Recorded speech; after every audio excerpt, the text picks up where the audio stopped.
Oke, kita mulai. Assalamualaikum warahmatullahi wabarakatuh.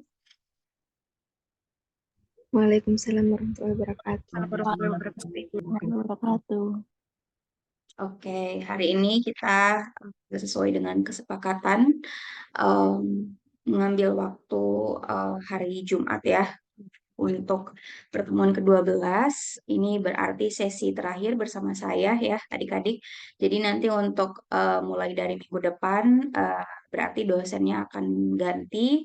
Mohon untuk ketua kelas atau penanggung jawab untuk mata kuliah ini bisa menginfokan dosen berikutnya dan usahakan agar tidak mendadak juga gitu ya, biar dosennya bisa menyempatkan waktu untuk prepare juga gitu. Oke, hari ini pertemuan ke-12 materinya tentang kalau di makalah itu pertumbuhan dan perkecambahan ya, kalau tidak salah di makalahnya. Hanya saja mungkin nanti ketika saya menambahkan itu, saya lebih ke pertumbuhan dan perkembangan karena menyesuaikan di buku Pistumnya ya, yang jilid 3. Oke, kita bisa mulai langsung untuk presentasi. Eh, Pemakalannya di sini ada, kalau saya lihat di makalah ada Devi dan Sonita. Ready untuk hari ini? Siap, Ibu. Oke. Untuk moderator dan notulen dari kelompok berikutnya, silakan. Siapa saja? Moderatornya saya Ibu, untuk notulennya Dera. Sayanya siapa di sini? Dewi ya? Iya, Ibu. Dewi. Oke, moderator Dewi. Notulennya ya, ya. Oke, ya. Sudah saya catat. Mungkin bisa langsung kita mulai ya presentasi dan diskusinya. Karena dari jam 1 berarti nanti kita selesainya jam 2.40 ya kalau nggak salah. Ya.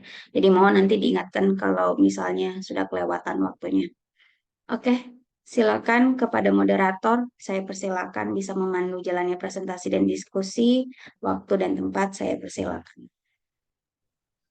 Oke, baik. Terima kasih, Ibu. Assalamualaikum warahmatullahi wabarakatuh. Selamat siang.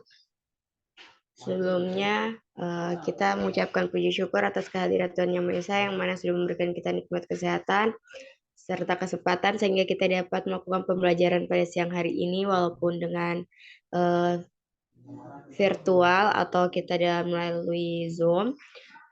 Oke, baik. Jadi pada siang hari ini kita akan membahas mengenai perkecambahan dan pertumbuhan yang mana akan disampaikan oleh kelompok 7, materinya kepada kelompok 7, dipersilahkan.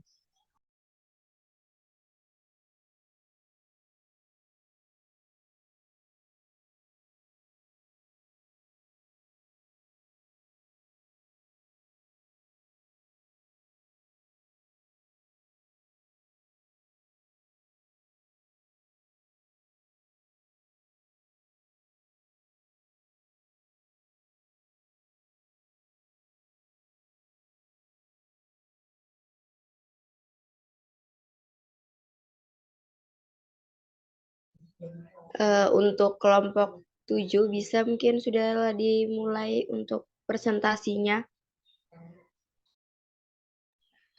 Sonita bisa dimulai. Saya kedua, pemateri kedua.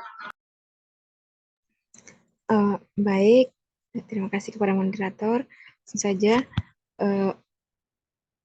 perkenalkan kami dari kelompok 7 yang beranggotakan 2 orang. Atas nama saya sendiri, Sonita dengan akhiran NIM 027 dan Devi akhiran NIM 028. Di sini kita akan membahas perkecambahan dan pertumbuhan. Next, Tito.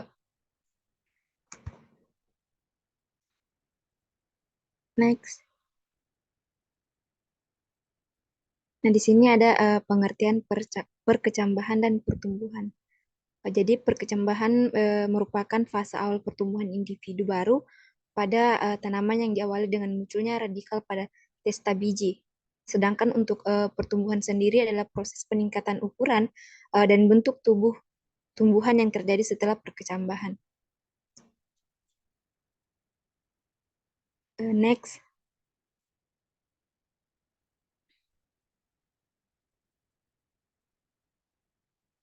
Nah, di sini ada proses pertumbuhan. Yang pertama itu kita ketahui dulu apa itu proses pertumbuhan. Jadi, pertumbuhan dalam biologi mengacu kepada perubahan fisik berupa pertambahan ukuran, volume, tinggi, dan massa pada tumbuhan. Hal ini terjadi karena selama masa pertumbuhan, sel-sel dalam tubuh makhluk hidup bertambah banyak. Dan jaringan-jaringan serta organ-organ dalam tubuh makhluk hidup pun ikut berubah semakin besar. Adapun proses pertumbuhan yang pertama itu pertumbuhan akar.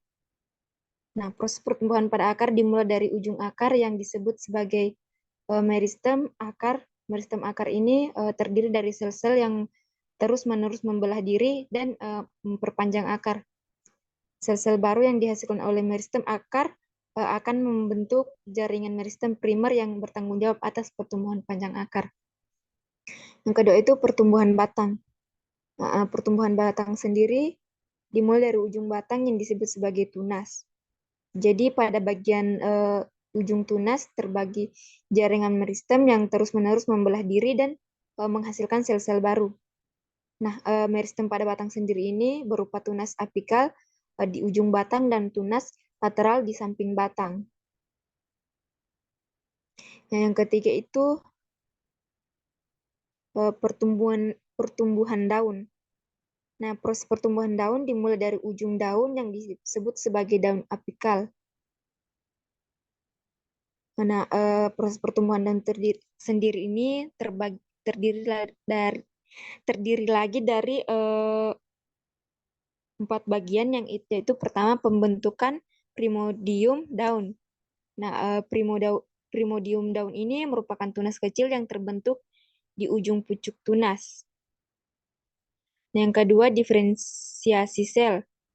Nah, sel-sel pada primodium daun mengalami diferensiasi untuk membentuk berbagai jenis jaringan pada daun, seperti epidermis, jaringan pengangkut, stomata, dan jaringan fotosintesis. Yang ketiga, pertumbuhan daun. Nah, daun akan terus tumbuh dengan pembelahan sel di bagian ujung daun yang disebut dengan meristem daun. Sel-sel baru yang dihasilkan akan membentuk jaringan-jaringan baru pada daun, memperpanjang daun, serta membentuk venase atau urat daun.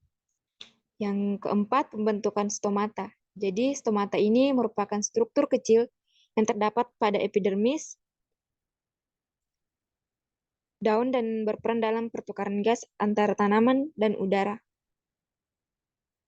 Nah, yang keempat ini pertumbuhan bunga. Nah, proses pertumbuhan bunga dimulai dari tunas bunga yang terletak di ujung tunas pada tumbuhan. Tunas bunga ini mengalami pertumbuhan dan pengembangan menjadi bunga lengkap yang siap untuk mekar. Nah, proses pertumbuhan bunga melibatkan beberapa tahap lagi, yaitu pembentukan bunga. Tunas bunga terbentuk dari pucuk tunas pada batang atau ranting. Yang kedua itu pertumbuhan bunga.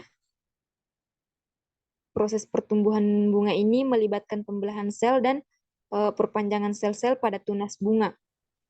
Yang ketiga itu pembentukan organ reproduksi.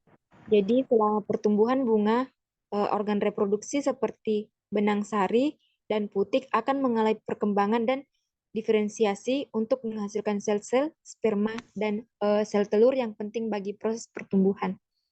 Yang keempat itu pembukaan bunga. Setelah proses pertumbuhan selesai, bunga akan mekar dan membuka kuncupnya. Proses pembukaan ini memungkinkan bunga untuk menarik serangga dan hewan lain yang berperan dalam penyerbukan. Yang terakhir itu pembuahan dan pembentukan buah. Jadi jika pembuahan terjadi, sel telur yang terletak di bagian ovarium akan dibuahi oleh sel sperma, menghasilkan embrio yang berkembang menjadi biji. Next. Baik, materi selanjutnya akan dijelaskan oleh teman saya. Oke, baik. Terima kasih. Itulah tadi pemaparan materi dari teman saya. Selanjutnya saya akan melanjutkan, yaitu faktor-faktor yang mempengaruhi perkecambahan dan pertumbuhan. Next. Nah, yang pertama itu ada faktor eksternal. Nah, faktor eksternal ini yang pertama itu ada suhu. Suhu berperan penting dalam perkecambahan dan pertumbuhan tanaman. Setiap tanaman mempunyai kisaran suhu optimal yang berbeda-beda untuk perkecambahan biji dan pertumbuhan yang baik. Suhu yang terlalu rendah dapat menghambat perkecambahan dan pertumbuhan, sedangkan suhu yang terlalu tinggi dapat menyebabkan kerusakan pada tanaman.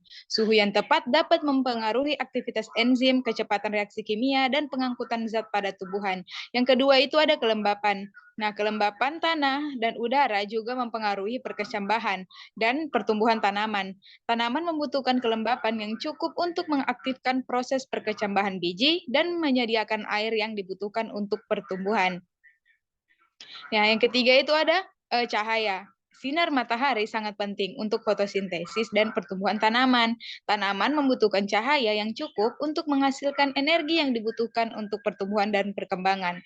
Cahaya juga mempengaruhi pembentukan klorofil, yaitu pigmen hijau yang dibutuhkan untuk fotosintesis. Intensitas, durasi, dan spektrum cahaya yang diterima tanaman dapat mempengaruhi pertumbuhan dan perkembangannya. Yang keempat itu ada nutrisi. Nah, nutrisi yang cukup seimbang juga penting untuk perkecambahan dan pertumbuhan tanaman. Tanaman membutuhkan unsur hara seperti nitrogen, fosfor, kalium, magnesium, kalsium, dan unsur hara mikro lainnya untuk membangun jaringan dan menghasilkan energi. Yang kelima ada pH tanah. Nah, pH tanah yang sesuai juga mempengaruhi perkembangan dan pertumbuhan tanaman. Setiap tanaman mempunyai preferensi pH tanah yang berbeda-beda. Nah, pH tanah sendiri yang terlalu rendah atau terlalu tinggi dapat menghambat penyerapan unsur hara oleh akar tanaman. Tanah yang memiliki pH sesuai memungkinkan tanaman mengakses dan menyerap unsur hara dengan lebih efisien. Yang keenam itu ada aerasi tanah. Nah, aerasi tanah yang baik memungkinkan akar tanaman mendapatkan oksigen yang cukup. Tanah yang terlalu padat atau terlalu tergenang air dapat menghambat perkecambahan dan pertumbuhan tanaman. Aerasi yang baik juga mempengaruhi aktivitas mikroorganisme yang bermanfaat di dalam tanah. Next. Nah, yang kedua itu ada faktor internal. Nah, faktor internal sendiri yang termaksud itu yang pertama ada genetika. Nah, faktor genetika berperan penting dalam perkecambahan dan pertumbuhan tanaman. Setiap tanaman mempunyai sifat genetik yang berbeda-beda sehingga dapat mempengaruhi kecepatan perkecambahan, laju pertumbuhan, dan kekuatan tanaman. Varietas tanaman yang berbeda dapat memiliki respon berbeda terhadap faktor lingkungan. Yang kedua itu ada hormon tumbuhan. Nah, hormon tumbuhan seperti auksin, sitokinin, giberelin, etelin, dan asam oksisat berperan dalam mengatur perkecambahan dan pertumbuhan tanaman. Hormon-hormon ini mempengaruhi proses pembelahan sel, pemanjangan sel, dan diferensiasi jaringan. Yang ketiga itu ada kondisi fisiologis. Nah, kondisi fisiologis tanaman juga mempengaruhi perkecambahan dan pertumbuhan. Kesehatan akar, ketersediaan air, ketersediaan unsur hara, dan kondisi tanaman secara keseluruhan dapat mempengaruhi kemampuan tanaman untuk tumbuh dan berkembang dengan baik. Yang keempat itu ada interaksi dengan organisme lain. Nah, interaksi dengan organisme lain seperti hama, penyakit, dan persaingan dengan tanaman lain juga dapat mempengaruhi perkecambahan dan pertumbuhan tanaman. Serangan hama dan penyakit dapat merusak tanaman dan menghambat pertumbuhannya. Persaingan dengan tanaman lain untuk mendapatkan sumber daya seperti air, unsur hara, dan cahaya juga dapat mempengaruhi pertumbuhan tanaman. Oke, next. Oke, baik. Itulah pemaparan dari kelompok kami, yaitu kelompok 7, sendiri tanpa kekasih. Sekian, terima kasih. Saya kembalikan kepada moderator. Terima kasih. Oke, baik. Itulah tadi pemaparan materi yang sudah disampaikan oleh kelompok 7 mengenai perkecambahan dan pertumbuhan. Saya ucapkan terima kasih kepada kelompok 7 yang mana sudah dan baik dalam pemaparan materinya. Dan untuk teman-teman yang masih belum dipahami mengenai materi yang disampaikan oleh kelompok 7 bisa langsung ditanyakan. Bisa raise hand bagi yang mau bertanya ya, atau mau menyangga mengenai materi yang diberikan oleh kelompok 7.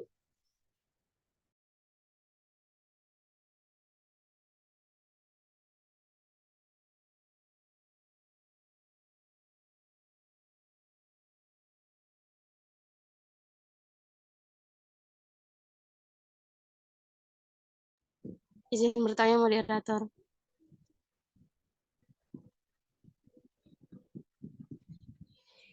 Oke, baik. Saya persilakan kepada Hikmah Abia. Baik, sebelumnya terima kasih atas kesempatan yang telah diberikan. Perkenalkan, nama saya Hikmah Abia dengan akhiran NIM 003. Jadi di sini saya akan bertanya kepada kelompok pemateri, di mana kelompok pemateri sebelumnya telah menjelaskan mengenai pertumbuhan batang. Nah, pertanyaan saya, bagaimana pertumbuhan batang pada tumbuhan merambat berbeda dengan pertumbuhan batang pada tumbuhan tegak? Baik, mungkin hanya itu yang dapat saya tanyakan. Saya ucapkan terima kasih. Saya kembalikan kepada moderator. Oke, baik. Terima kasih Hikmah Abia yang sudah bertanya kepada kelompok 7. Dan untuk pertanyaannya tolong dikirimkan di grup WA ataupun di kolom chat ya. Selanjutnya saya persilakan kepada Firna Amanda. Baik, terima kasih kesempatannya moderator. Sebelumnya perkenalkan, nama saya Firna Amanda dengan akhiran NIM 077. Di sini saya mau bertanya kepada kelompok pemateri. Pertanyaan saya itu, apa dampak yang dihasilkan jika terjadi perubahan drastis oleh kondisi lingkungan selama periode perkecambahan? Apakah hal tersebut dapat mempengaruhi kemampuan tanaman untuk tumbuh dan berkembang? Baik, itu saja, saya kembalikan kepada moderator. Oke, baik. Saya ucapkan terima kasih kepada Firna Amanda dan selanjutnya saya persilakan kepada Risna untuk bertanya. Baik, saya ucapkan terima kasih atas kesempatan yang diberikan kepada saya. Sebelumnya perkenalkan, nama saya Risnawati dengan akhiran NIM 030. Jadi saya mau bertanya kepada pemateri mengenai mengapa sel-sel dalam tubuh tumbuhan bertambah banyak selama pertumbuhan. Baik, terima kasih. Saya kembalikan kepada moderator. Baik, terima kasih pada Risnawati yang sudah bertanya. Selanjutnya saya persilakan kepada kelompok 7 untuk menjawab dari pertanyaannya teman-teman.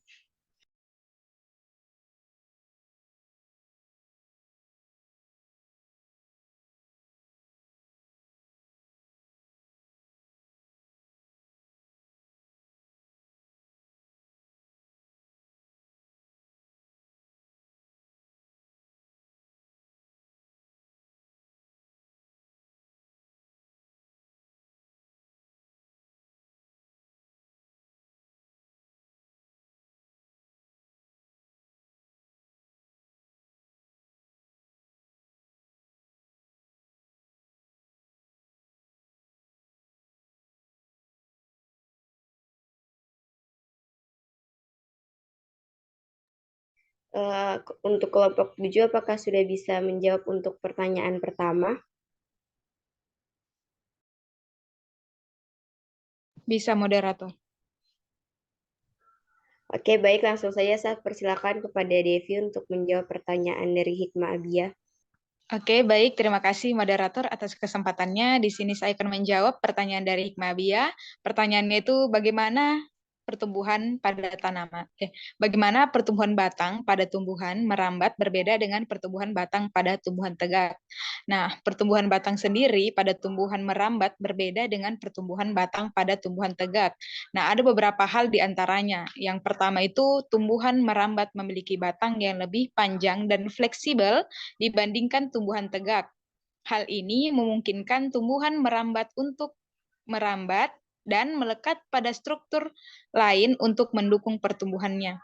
Yang kedua, itu ada tumbuhan merambat biasanya memiliki struktur khusus seperti cangkang, ikal, atau akar udara yang digunakan untuk melekat di permukaan dan mendukung pertumbuhannya.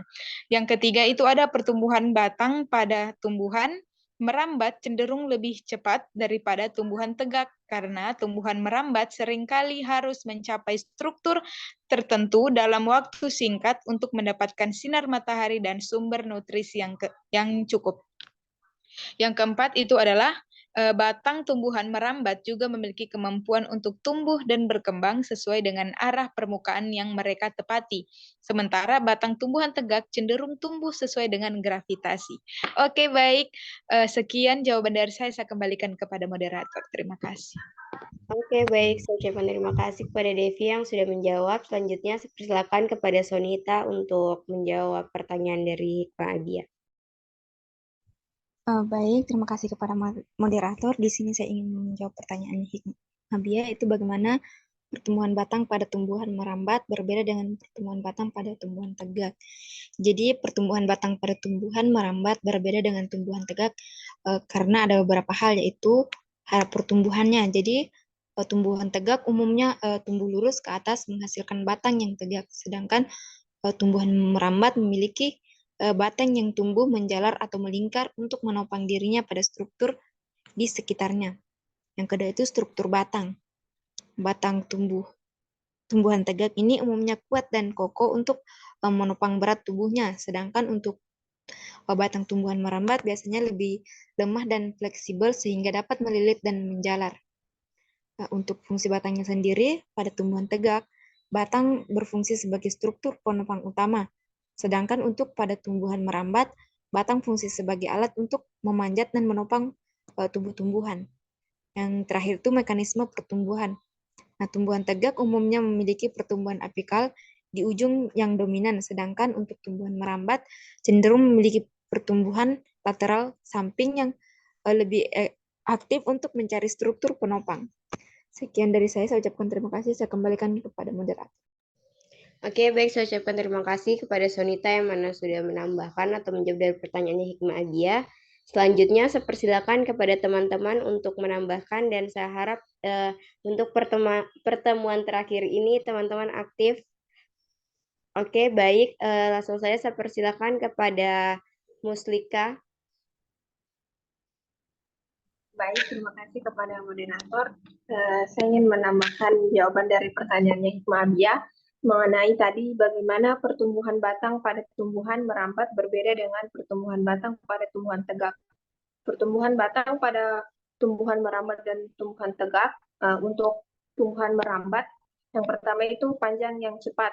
Tumbuhan merambat memiliki batang yang tumbuh dengan cepat untuk mencapai penyangga atau permukaan tertentu yang dapat mereka gunakan untuk bergerak. Yang kedua, tidak kuat secara mandiri.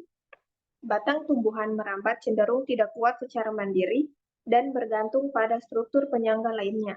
Karena itu, pertumbuhan batang mungkin lebih rapat dan ramping. Yang ketiga, fitotropisme positif. Tumbuhan merambat sering menunjukkan fitotropisme positif, yaitu kecenderungan untuk melilit atau mendekati area yang terangkat, sehingga pertumbuhan batang akan melengkung sesuai dengan kondisi tersebut.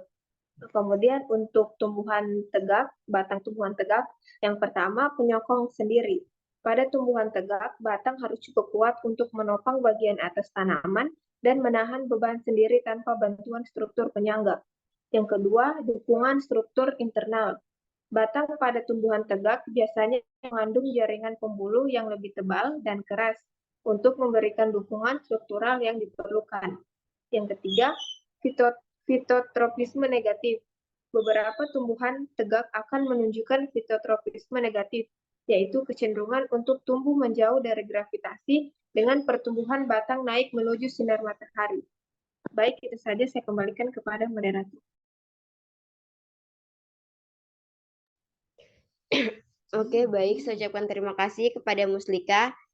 Selanjutnya saya persilakan kepada Marcelina. Baik, terima kasih moderator atas kesempatannya. Saya sedikit menambahkan jawaban dari pemateri dan forum terkait pertanyaannya forum, di mana pertanyaannya tadi itu bagaimana pertumbuhan batang pada tumbuhan merambat berbeda dengan pertumbuhan batang pada tumbuhan tegak. Jadi pertumbuhan batang pada tumbuhan merambat berbeda dengan pertumbuhan batang pada tumbuhan tegak dalam beberapa hal. Pada tumbuhan merambat, pertumbuhan batang cenderung lebih cepat dan dapat mempercepat kolonisasi pleurokarp pada batang pohon. Nah, selain itu juga tumbuhan tumbuhan merambat dapat hidup merambat atau bersandar pada batang pohon lain. Nah, di sisi lain, pada tumbuhan tegak, pertumbuhan batang dapat ditunjukkan dengan batang yang tidak tumbuh lagi pada saat tanaman mulai berbunga. Nah, varietas buncis tegak sebagai contoh, memiliki karakteristik seperti diameter batang besar dan tinggi, serta jumlah daun dan cabang yang lebih banyak. Jadi, terdapat perbedaan signifikan dalam pertumbuhan batang antara tumbuhan merambat dan tumbuhan tegak, baik dalam kecepatan pertumbuhan maupun karakteristik fisiknya. Sekian itu saja tambahan dari saya kembalikan kepada moderator. Oke, baik. Saya ucapkan terima kasih kepada Marcelina. Selanjutnya saya persilakan kepada Nikadi Apriani. Baik, terima kasih kesempatan moderator. Di sini saya akan menambahkan jawaban dari pertanyaannya Hikmah Abia. Langsung saja ke jawabannya. Pertumbuhan batang pada tumbuhan merambat berbeda secara signifikan dengan pertumbuhan batang pada tumbuhan tegak. Tumbuhan merambat memiliki batang yang fleksibel dan lentur. Itu memungkinkan mereka untuk tumbuh dengan cara melilit atau menempel pada objek di sekitarnya, seperti tiang, pohon, atau pagar. Batang ini seringkali lebih panjang dan lebih tipis, serta memiliki struktur yang memungkinkan mereka mencari penopang untuk mencapai sinar matahari. Selain itu, beberapa tumbuhan merambat juga memiliki alat tambahan seperti sulur atau akar adventif untuk membantu mereka menempel dan mendaki. Sebaliknya, tumbuhan tegak memiliki batang yang kokoh dan kuat yang tumbuh lurus ke atas tanpa memerlukan penopang eksternal.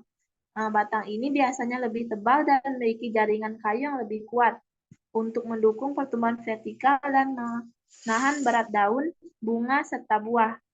Struktur batang pada tumbuhan tegak didesain untuk mempertahankan posisi tegak dan menopang seluruh bagian tumbuhan. Ini memungkinkan mereka untuk bersaing dalam mendapatkan cahaya matahari secara langsung. Baik, itu saya tambahan dari saya. Saya kembalikan kepada moderator. Oke, baik. Saya ucapkan terima kasih. Selanjutnya saya persilakan kepada Widya Faradila. Baik, di sini saya akan menambah jawaban atas pertanyaan dari forum tadi. Langsung saja ke jawabannya. Pertumbuhan batang pada tumbuhan merambat berbeda dengan pertumbuhan batang pada tumbuhan tegak dalam beberapa aspek. Tumbuhan merambat cenderung memiliki batang yang tumbuh menjalar dan memanjang secara horizontal, mencari dukungan dari struktur di sekitarnya dan sumber cahaya. Sementara tumbuhan tegak memiliki batang yang tumbuh tegak lurus ke atas melawan gaya gravitasi. Selain itu, batang tumbuhan merambat biasanya lebih fleksibel dan kurang kuat secara struktural karena tidak perlu menopang berat sendiri. Berbeda dengan batang tumbuhan tegak yang umumnya lebih kokoh dan kuat untuk menopang berat tubuh. Tumbuhan merambat juga memiliki kemampuan penjulukan dengan alat seperti sulur, akar penjalar, atau gelik yang memungkinkan mereka memanjat dan menjalar. Sementara tumbuhan tegak tidak memiliki kemampuan tersebut. Baik, hanya tambahan dari saya kembalikan kepada moderator. Oke, baik. Saya ucapkan terima kasih. Selanjutnya saya persilakan kepada Givani. Baik, terima kasih untuk kesempatannya moderator. Jadi tadi untuk pertanyaan dari Hikmah Abia, bagaimana pertumbuhan batang pada tumbuhan merambat berbeda dengan pertumbuhan batang pada tumbuhan tegak? Jadi pada batang tumbuhan merambat itu batangnya tumbuh merambat umumnya lebih fleksibel dan lebih tipis, dan mereka cenderung tumbuh horizontal atau mendatar untuk mencari dukungan seperti dinding pohon atau pagar untuk merambat. Tumbuhan ini juga lebih fokus pada pertumbuhan mendatar daripada vertikal. Mereka seringkali mengembangkan struktur seperti cangkang atau tendril untuk membantu mereka untuk mendapat dan merambat dan mendapatkan lebih banyak cahaya matahari. Dan untuk tumbuhan tegak, di mana batangnya itu kokoh, batang tumbuhan tegak cenderung lebih kuat dan kaku. Mereka dirancang untuk menopang berat tanaman dan menahan tekanan angin dan beban lainnya. Dan tumbuhannya itu vertikal. Pertumbuhan utama pada tumbuhan tegak adalah vertikal, naik ke arah cahaya matahari. Mereka memiliki struktur internal yang lebih kuat untuk menopang barat dan tinggi mereka. Itu saja yang dapat saya tambahkan. Saya kembalikan kepada moderator.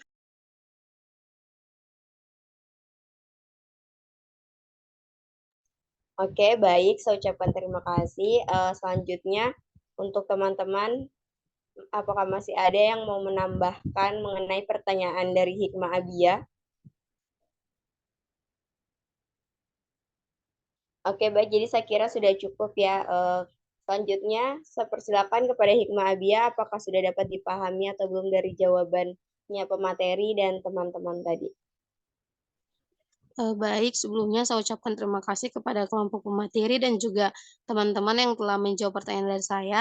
Di sini jawabannya dapat saya terima dan dapat saya pahami, di mana yang dapat saya simpulkan bahwa pertumbuhan batang pada tumbuhan merambat berbeda dengan tumbuhan tegak dalam beberapa hal. Seperti yang pertama pada arah pertumbuhan.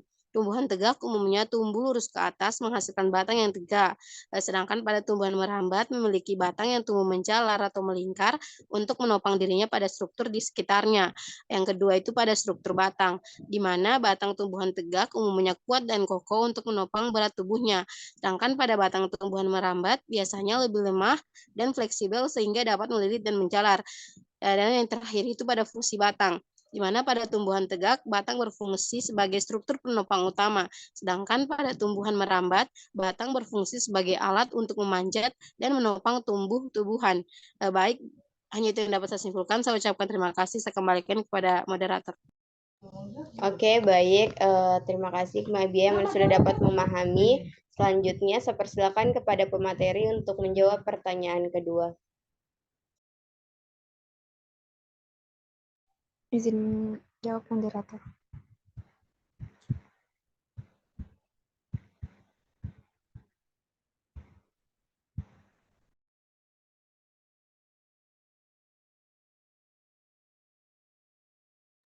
Moderator. Oke, baik. Saya persilakan kepada Sonita untuk menjawab pertanyaan kedua. Baik, di sini saya ingin menjawab pertanyaannya Firna Amanda, di mana apa dampak yang dihasilkan jika terjadi perubahan drastis oleh kondisi lingkungan selama periode perkecambahan. Apakah hal tersebut dapat mempengaruhi kemampuan tanaman untuk tumbuh dan berkembang? Jadi, perubahan drastis dalam kondisi lingkungan selama periode perkecambahan tanaman dapat memiliki dampak yang signifikan pada kemampuan tanaman untuk tumbuh dan berkembang. Jadi tanaman yang baru saja berkecambah umumnya lebih rentan terhadap perubahan lingkungan dibandingkan dengan tanaman yang sudah lebih matang. Adapun dampak yang terjadi yaitu pertama kematian bibit. Nah, perubahan suhu ekstrim, kelembapan yang tidak stabil atau kekurangan air dapat menyebabkan kematian bibit tanaman sebelum mereka sempat berkembang. Yang kedua itu kelembatan pertumbuhan. Jadi jika kondisi lingkungan tidak ideal, tanaman mungkin tumbuh lebih lambat atau bahkan mengalami stunting yang dapat menghambat perkembangan normalnya.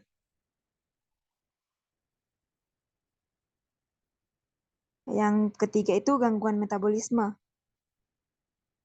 Faktor lingkungan seperti kelembapan udara yang rendah atau tinggi, suhu ekstrim atau pencahayaan tidak mencukupi dapat mengganggu proses metabolisme tanaman seperti fotosintesis yang penting untuk pertumbuhan.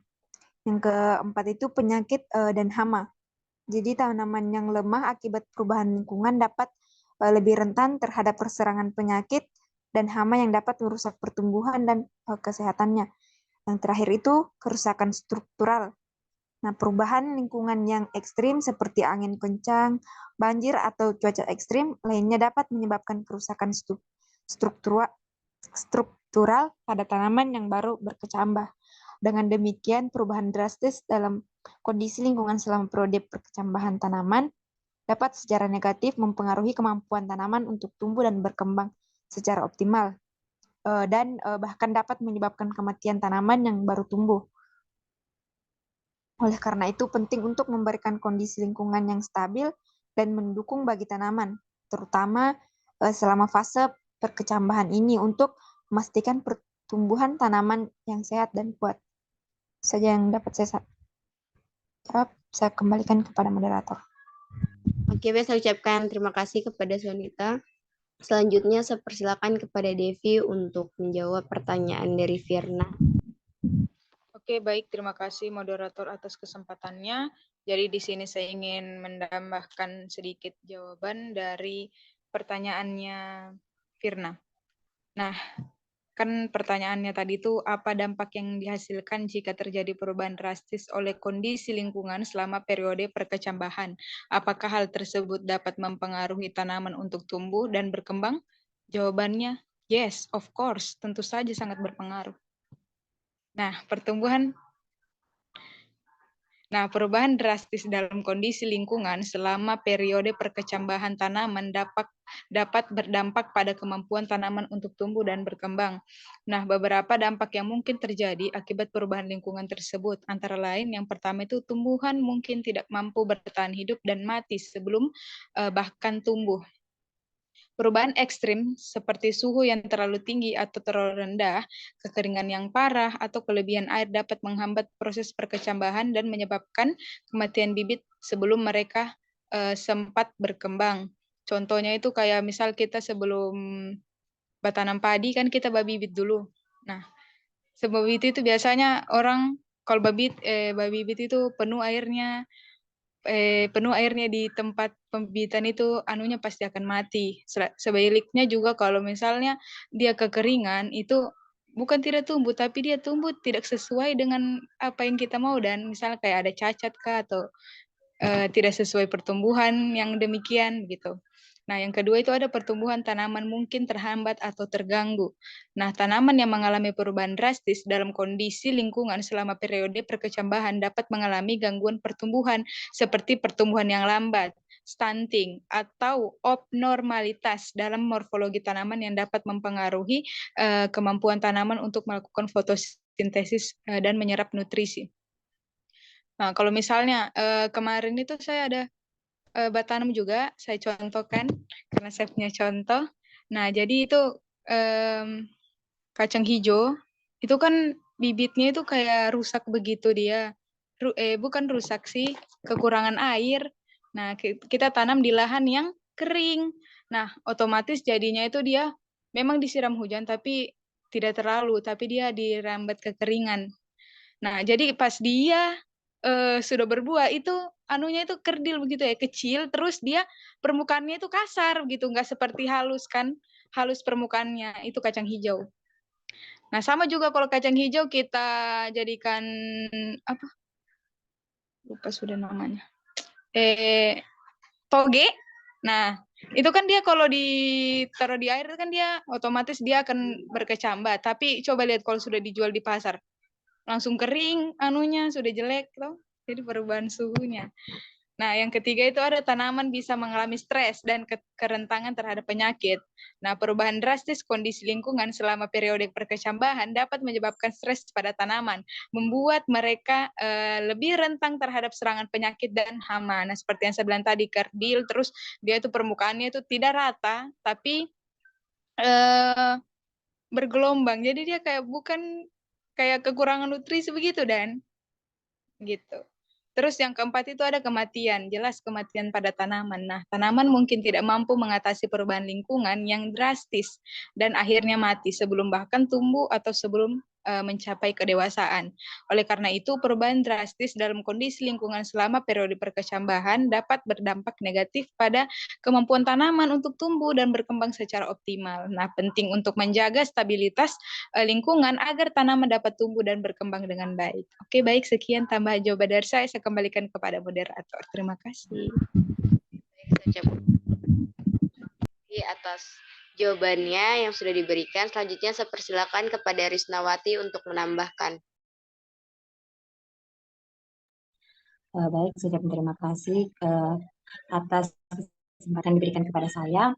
Di sini saya ingin menambahkan jawaban atas pertanyaan dari forum tadi. Jadi langsung saja ke jawabannya. Jadi selain dampak yang telah disebutkan sebelumnya dari beberapa pemateri, Perubahan drastis dalam kondisi lingkungan selama periode perkecambahan juga dapat mempengaruhi kemampuan tanaman untuk tumbuh dan berkembang melalui beberapa cara. Yang pertama itu gangguan pada polinasi. Nah, perubahan lingkungan yang drastis seperti perubahan pola cuaca atau penurunan populasi serangga penyerbuk dapat mengganggu proses polinasi. Tanaman yang membutuhkan penyerbukan silang untuk membentuk biji dan buah yang sehat mungkin mengalami hambatan dalam perkembangan mereka jika polinasi terganggu. Kemudian yang kedua itu perubahan dalam kompetisi dengan tumbuhan lain. Jika lingkungan mengalami perubahan yang mempengaruhi keberadaan atau kepadatan tumbuhan lain di sekitar tanaman yang sedang berkecambah, tanaman tersebut dapat mengalami peningkatan persaingan untuk mendapatkan sumber daya seperti air, nutrisi, dan cahaya. Persaingan yang meningkat ini dapat menghambat pertumbuhan dan perkembangan tanaman yang baru tumbuh. Kemudian yang ketiga seperti yang dijelaskan pemateri tadi, stres akibat perubahan lingkungan. Nah, perubahan drastis dalam kondisi lingkungan selama periode perkecambahan dapat menyebabkan stres pada tanaman. Faktor-faktor seperti suhu yang ekstrim, kekeringan, atau paparan racun dapat mempengaruhi keseimbangan hormonal dan metabolisme tanaman. Akibatnya, tanaman mungkin mengalami penurunan pertumbuhan, perkembangan yang tidak normal, atau bahkan kematian. Selanjutnya, yang keempat itu gangguan pada mikroorganisme tanah. Perubahan lingkungan yang drastis dapat mempengaruhi mikroorganisme yang hidup di tanah, seperti bakteri dan jamur. Nah, mikroorganisme ini memainkan peran penting dalam siklus nutrisi tanah dan kesehatan tanaman. Jika mikroorganisme tersebut terganggu, ketersediaan nutrisi pada tanaman juga dapat terpengaruh, yang pada gilirannya dapat mempengaruhi kemampuan tanaman untuk tumbuh dan berkembang dengan baik. Yang terakhir itu perubahan dalam waktu berbunga dan panen. Jika lingkungan mengalami perubahan yang signifikan, seperti pergeseran musim atau pola hujan yang tidak biasa, waktu berbunga dan panen tanaman dapat terganggu. Ini dapat mempengaruhi produksi biji, buah, atau bunga yang diinginkan dan akhirnya mempengaruhi reproduksi dan perkembangan tanaman secara keseluruhan. Baik, itu saja tambahan jawaban dari saya. Saya ucapkan terima kasih. Saya kembalikan kepada moderator. Oke, baik. Saya ucapkan terima kasih kepada Risnawati yang sudah menambahkan. Selanjutnya, saya persilakan kepada Adita.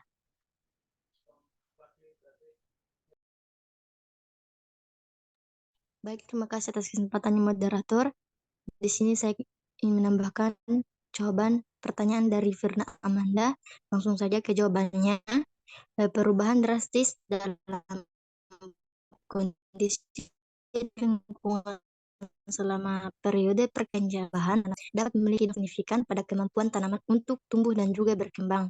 Misalnya, jika terjadi fluktuasi suhu yang ekstrim, kelembaban udara yang tidak stabil, atau curah hujan yang berlebihan atau kurang selama fase perkecambahan, tanaman mungkin mengalami kesulitan dalam menyesuaikan diri dan mengoptimalkan proses fotosintesisnya. Hal ini dapat menghambat pertumbuhan akar, penyerapan nutrisi, dan sintesis zat-zat penting seperti protein dan klorofil. Selain itu, perubahan lingkungan yang drastis juga dapat mempengaruhi interaksi tanaman dengan mikroorganisme tanah, seperti bakteri dan fungi, yang dapat mempengaruhi ketersediaan nutrisi dan kesehatan tanaman secara keseluruhan. Sekian tambahan dari saya kembalikan pada moderator. Oke, baik. Saya ucapkan terima kasih kepada Adita. Selanjutnya saya persilahkan kepada Putri Cecilia. Baik, terima kasih moderator. Di sini saya mau menambahkan pertanyaan dari Firna Amanda. Yang dimana pertanyaannya itu, apa dampak yang dihasilkan jika terjadi perubahan drastis oleh kondisi lingkungan selama periode perkecambahan? Apakah hal ini dapat mempengaruhi kemampuan tanaman untuk tumbuh dan berkembang? Baik, langsung saja. Perubahan drastis pada kondisi lingkungan itu selama periode perkecambahan memiliki dampak yang signifikan pada kemampuan tanaman untuk tumbuh dan berkembang, sehingga meliputi beberapa dampak. Pertama itu, kerusakan pada struktur tanah. Perubahan suhu, kelembapan, atau kualitas air dapat menyebabkan kerusakan pada struktur tanah yang pada gilirannya dapat mempengaruhi kemampuan tanaman untuk menyerap air dan unsur hara yang dibutuhkannya. Dan juga pengaruh pada proses fotosintesisnya. Pada perubahan suhu, kelembapan dapat mempengaruhi proses fotosintesisnya. yang sangat penting untuk pertumbuhan tanaman. Kondisi yang tidak normal dapat mengganggu sintesis glukosa dan produksi energi yang dibutuhkan untuk pertumbuhannya. Dan kerusakan pada sistem perkecambahan yang drastis dapat mengganggu proses perkecambahan yang sangat kritis untuk pertumbuhan tanaman. Kondisi yang tidak mendukung dapat mengakibatkan kematian atau cacat pada tanaman tersebut yang masih muda. Dan yang keempat itu pengaruh pada kemampuan adaptasi, di mana perubahan lingkungan yang drastis ini dapat mempengaruhi kemampuan tanaman untuk beradaptasi dengan kondisi yang baru, sehingga tanaman yang tidak dapat beradaptasi dengan cepat dapat mengalami kerugian dalam pertumbuhan dan perkembangannya. Dan juga pengaruh pada kualitas airnya. Perubahan lingkungan itu dapat mempengaruhi kualitas air yang sangat penting untuk pertumbuhan tanamannya, sehingga kondisi air yang tidak seimbang dapat mengganggu proses fotosintesis dan sintesis glukosa serta mempengaruhi kemampuan tanaman untuk menyerap unsur hara. Sehingga dalam sintesis, perubahan drastis pada kondisi lingkungan selama periode perkecambahan dapat memiliki dampak yang signifikan pada kemampuan tanaman untuk tumbuh dan berkembang. Sehingga penting untuk memantau dan mengelola lingkungan agar kondisi yang mendukung pertumbuhan tanaman dapat terjaga. Baik, sekian tambahan dari saya kembalikan kepada moderator.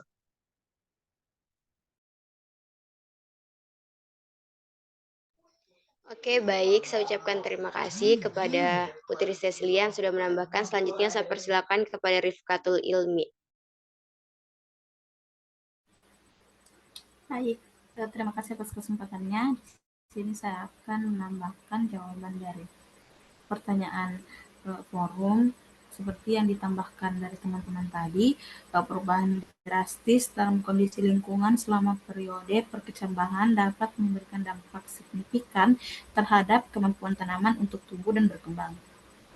Suhu yang tidak sesuai, kelembapan yang tidak memadai, cahaya yang berlebihan atau kurang, serta tanah yang tidak subur atau padat dapat menghambat proses perkecambahan atau menyebabkan benih gagal berkecambahan sekali. Kondisi lingkungan yang tidak optimal juga dapat menimbulkan stres pada tanaman muda, mengakibatkan pertumbuhan yang terhambat dan meningkatkan kerentanan terhadap penyakit hama. Akibatnya,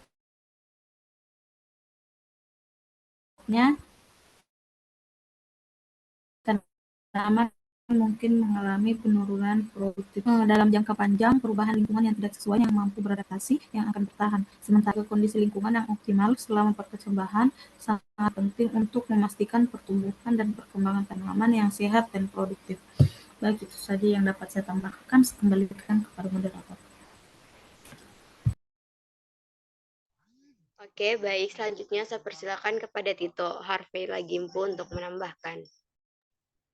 Terima kasih moderator atas kesempatan yang diberikan. Izin menambahkan sedikit atas pertanyaan dari forum tadi. Dari pertanyaan Vina, apa dampak yang dihasilkan jika terjadi perubahan drastis oleh kondisi lingkungan selama periode perkecambahan? Apakah hal tersebut dapat mempengaruhi kemampuan tanaman untuk tumbuh dan berkembang? Nah, perubahan drastis pada kondisi lingkungan selama periode perkecambahan dapat memiliki dampak yang signifikan pada kemampuan tanaman untuk tumbuh dan berkembang. Nah, ada beberapa dampak yang dapat terjadi pada tumbuhan, yaitu pengaruh pada struktur dan fungsi jaringan. Perubahan lingkungan yang drastis dapat menyebabkan perubahan struktur dan fungsi jaringan tanaman. Jaringan yang terganggu dapat menghambat pertumbuhan dan perkembangan tanaman, serta membuat tanaman lebih rentan terhadap penyakit dan serangan pengganggu. Yang kedua ada pengaruh pada kemampuan adaptasi. Perubahan lingkungan yang drastis dapat mengganggu kemampuan tanaman untuk beradaptasi dengan lingkungan yang baru. Tanaman yang tidak dapat beradaptasi dengan cepat dapat mengalami kesulitan dalam pertumbuhan dan perkembangan. Sekian, saya kembalikan kepada moderator. Oke, baik. Itulah tadi jawaban dari pemateri dan tambahan dari teman-teman. Apakah dari teman-teman yang lain masih ada yang mau menambahkan? Oke, baik. Sepertinya sudah tidak ada dan saya rasa juga sudah cukup dan sudah dapat dipahami oleh penanya. Saya silakan kepada Firna Amanda, apakah pertanyaannya sudah dapat dimengerti? Dev, kecil sekali suaramu.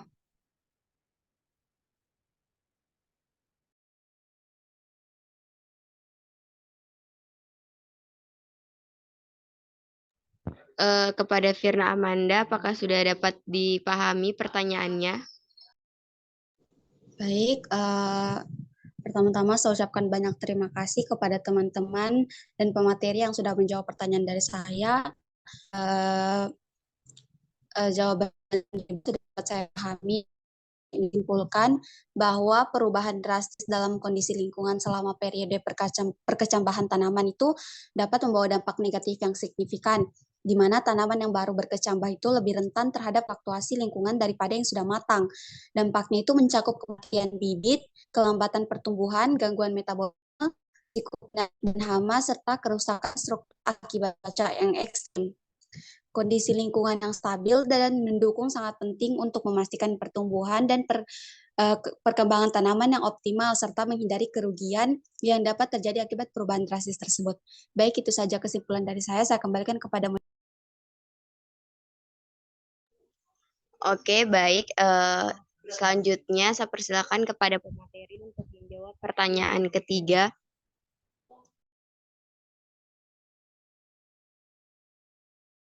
Oke, baik, moderator. Di sini saya akan menjawab pertanyaan dari Vega. Pertanyaan ketiga ya. Nah, oke, baik. Tadi pertanyaannya Risnawati itu mengapa sel-sel dalam tubuh tumbuhan pertama banyak selama pertumbuhan. Nah, teman-teman, di sini sel-sel dalam tubuh tumbuhan bertambah banyak selama pertumbuhan karena adanya proses pembelahan sel yang disebut mitosis. Nah, selama sel mitosis, sel induk akan membelah menjadi 2 sel anak yang identik. Proses ini terus berlanjut hingga sel tumbuhan dapat terus berkembang dan bertambah banyak. Selain itu, pertumbuhan tumbuhan juga dipengaruhi oleh hormon-hormon seperti auksin yang merangsang pembelahan sel dan pertumbuhan jaringan. Dengan bertambahnya jumlah sel, tumbuhan dapat tumbuh, berkembang, dan memperbaiki jaringan yang rusak. Secara keseluruhan, pertumbuhan sel-sel dalam tubuh tumbuhan sangat penting untuk memastikan tumbuhan dapat tumbuh dengan baik, memiliki struktur yang kuat, dan berfungsi dengan optimal dalam mencapai tujuannya untuk bertahan hidup dan berkembang. Oke, baik. Sekian jawaban dari saya. Saya kembalikan kepada moderator. Terima kasih. Oke, baik. Ucapkan terima kasih kepada Devi yang sudah menjawab. Selanjutnya saya persilakan kepada Sonita untuk menjawab dari pertanyaan ketiga. Baik, terima kasih kepada moderator. Di sini saya ingin menjawab pertanyaannya Risnawati, yaitu mengapa sel-sel dalam tubuh tumbuhan bertambah banyak selama pertumbuhan. Jadi sel-sel dalam tubuh tumbuhan ini bertambah banyak selama pertumbuhan melalui proses yang disebut mitosis. Jadi pertumbuhan tanaman melibatkan pembelahan sel secara terus-menerus untuk memperluas jumlah sel dalam jaringan dan organ tanaman.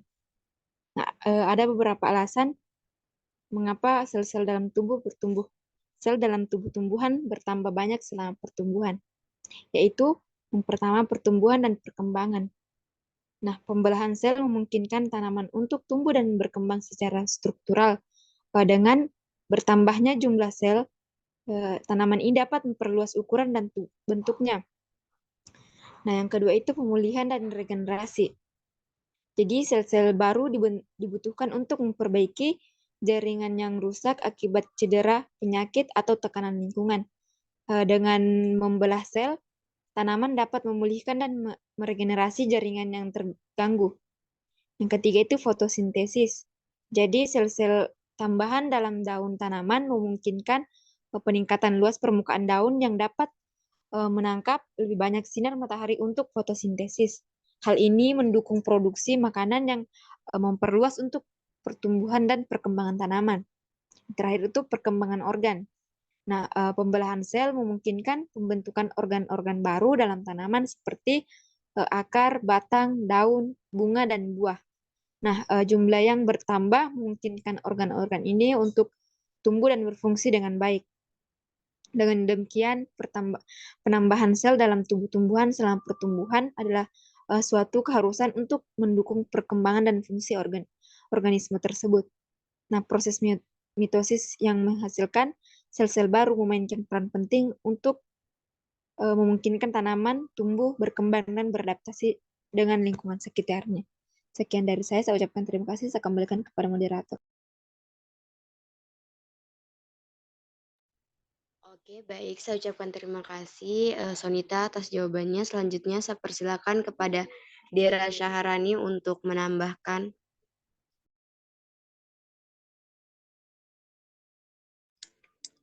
Baik, terima kasih atas kesempatannya moderator. Di sini tadi, di mana pertanyaannya mengapa sel-sel dalam tubuh tumbuhan bertambah banyak selama pertumbuhan. Jadi, penambahan jumlah sel pada tumbuhan selama pertumbuhan merupakan proses fundamental yang mendasari pertumbuhan dan perkembangan mereka. Hal ini terjadi melalui proses pembelahan sel yang disebut mitosis. Nah, ada beberapa alasan mengapa sel-sel dalam tubuh tumbuhan ini bertambah banyak selama pertumbuhan. Yang pertama itu karena adanya peningkatan ukuran tubuh. Pertumbuhan tumbuhan ditandai dengan peningkatan ukuran tubuh dalam berbagai aspek seperti tinggi, diameter, luas daun. Penambahan jumlah sel ini dilakukan melalui mitosis yang memungkinkan suatu tumbuhan untuk memperluas struktur tubuhnya dengan mencapai ukuran yang lebih besar. Kemudian karena pembentukan organ baru, tumbuhan membentuk organ-organ baru seperti daun, batang, akar, dan bunga selama pertumbuhannya, sehingga melibatkan pembentukan sel-sel baru melalui mitosis di lokasi-lokasi spesifik dalam tubuh tumbuhan. Kemudian yang ketiga, adanya perbaikan jaringan yang rusak. Tumbuhan mampu memiliki jaringan yang rusak akibat cedera atau penyakit. Mitosis berperan penting dalam proses ini dengan menghasilkan sel-sel baru yang menggantikan sel-sel yang rusak. Kemudian yang terakhir, karena adanya reproduksi vegetatif. Beberapa jenis tumbuhan bereproduksi secara vegetatif dengan membentuk tunas, geragih, atau stolon. Mitosis berperan penting dalam proses ini dengan menghasilkan sel-sel baru yang membangun struktur vegetatif baru tersebut. Sekian dari saya kembalikan ke moderator. Oke, baik, saya ucapkan terima kasih kepada Dera. Selanjutnya saya persilakan kepada Nuning Niwana untuk menambahkan. Baik, terima kasih moderator atas kesempatan yang telah diberikan kepada saya. Jadi di sini saya akan menambahkan sedikit jawaban atas pertanyaan Risnawati, yaitu di mana pertanyaannya mengapa sel-sel dalam tubuh tumbuhan bertambah banyak selama pertumbuhan. Jadi sel-sel dalam tubuh tumbuhan bertambah banyak selama pertumbuhan karena adanya proses yang disebut sebagai mitosis. Mitosis adalah pembelahan sel yang terjadi secara teratur dan terkontrol dalam tubuh tumbuhan untuk memperbanyak jumlah sel. Proses mitosis memungkinkan tumbuhan untuk memperluas ukuran dan strukturnya, serta memperbaiki jaringan yang rusak.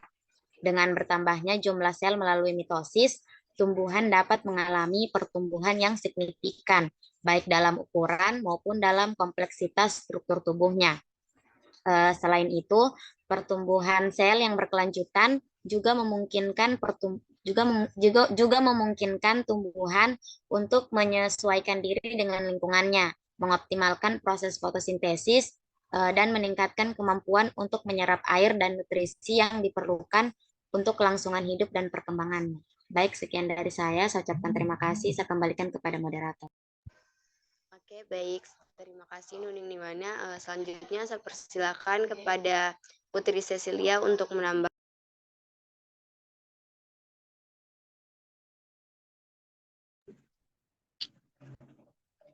Baik, terima kasih moderator atas kesempatannya. Di sini saya mau menambahkan pertanyaan dari Risnawati. Gimana pertanyaannya itu? Mengapa sel-sel dalam tubuh tumbuhan bertambah banyak selama pertumbuhan? Selama pertumbuhan, sel-sel dalam tubuh tumbuhan bertambah banyak karena proses pembelahan sel yang terus berlangsung. Pembelahan sel ini memungkinkan penambahan jumlah sel yang lebih besar dan lebih kompleks sehingga memungkinkan tumbuhan untuk tumbuh dan berkembang. Dalam biologi, pembelahan sel itu proses di mana sebuah sel menjadi dua atau lebih sel yang baru, biasanya melalui mitosis. Mitosis ini adalah proses pembelahan sel yang terjadi secara teratur dalam kehidupan tumbuhan dan ini memungkinkan tumbuhan untuk tumbuh dan berkembang melalui penambahan jumlah sel yang lebih besar dan lebih kompleks. Baik, sekian jawaban dari saya. Saya kembalikan kepada moderator. Oke, baik, saya ucapkan terima kasih. Selanjutnya saya persilakan kepada Rifkatul Ilmi untuk menambah.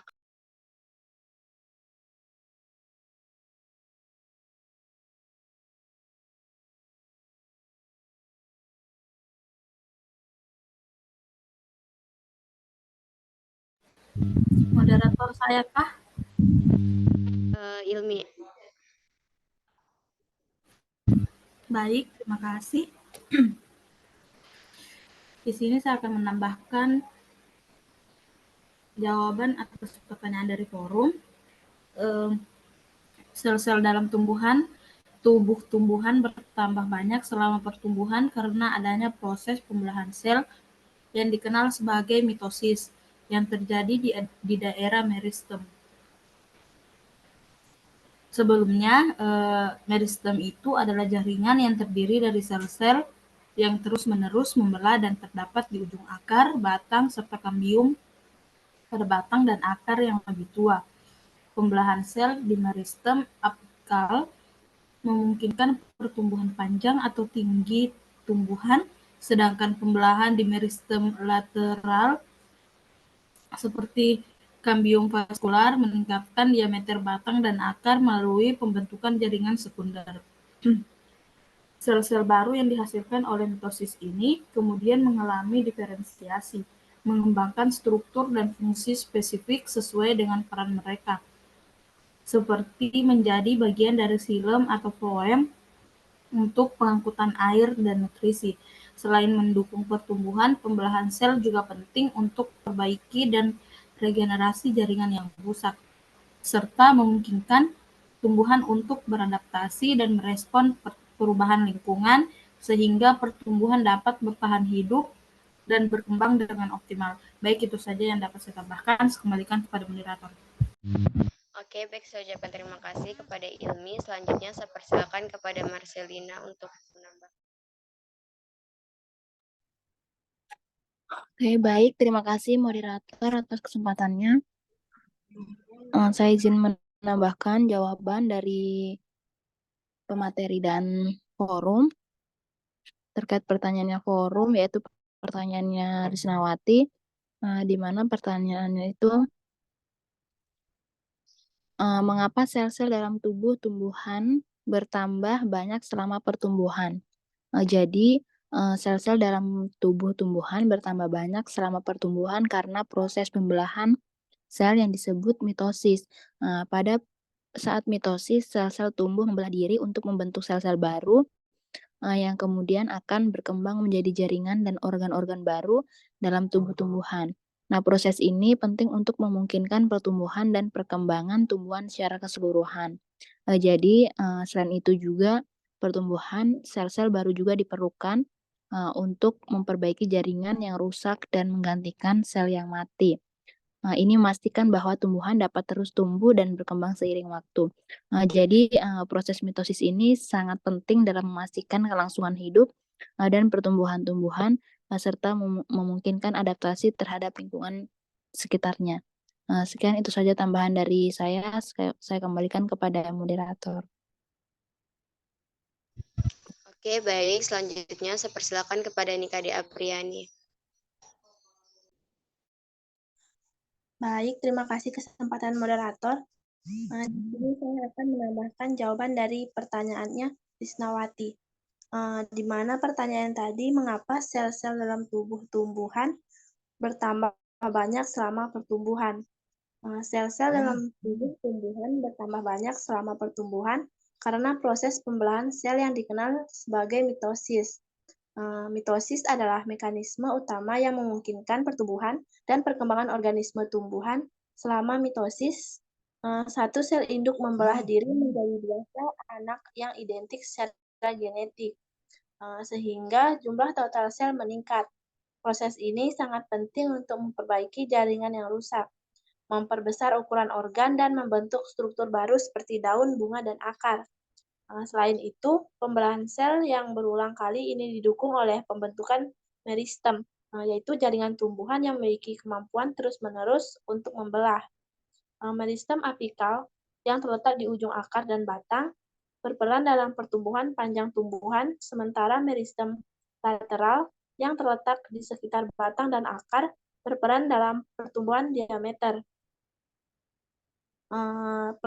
Proliferasi sel melalui mitosis memastikan bahwa tumbuhan dapat berkembang dari tahap bibit hingga dewasa, meningkatkan ukuran dan kompleksitas strukturnya untuk mendukung fungsi-fungsi fisiologis yang vital. Baik, itu saya tambahan dari saya kembalikan kepada moderator. Oke, baik. Saya rasa sudah cukup ya, dan kemudian saya kembalikan kepada penanya apakah sudah dapat dipahami atau belum. Baik, saya ucapkan terima kasih atas jawaban dari pemateri dan juga dari teman-teman yang di forum tadi.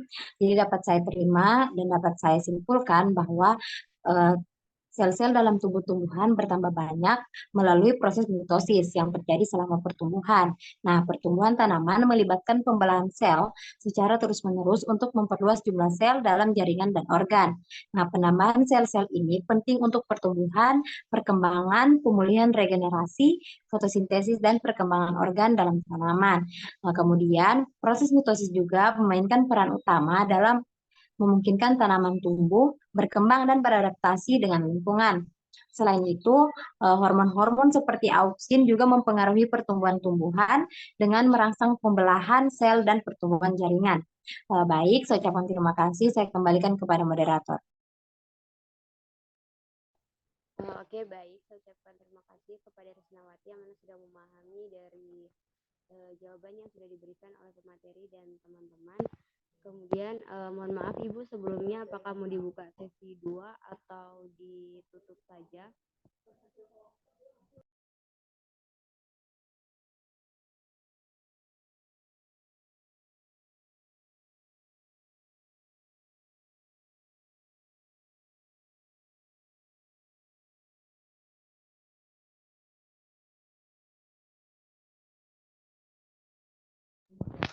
Mohon maaf Ibu, apakah sudah dicukupkan saja atau mau masuk ke sesi kedua lagi? Boleh kalau misalnya masih ada yang mau bertanya, bisa dipersilakan. Tapi kalau sudah tidak ada, boleh ditutup, moderator. Oke, baik. Untuk teman-teman yang mau bertanya, saya persilahkan, atau yang tadi mungkin tidak sempat untuk menambahkan, saya persilahkan untuk bertanya karena ini pertemuan terakhir.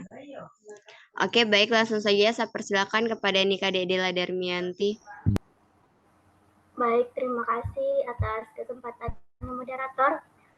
Jadi saya mau bertanya kepada kelompok pemateri mengenai materinya tadi.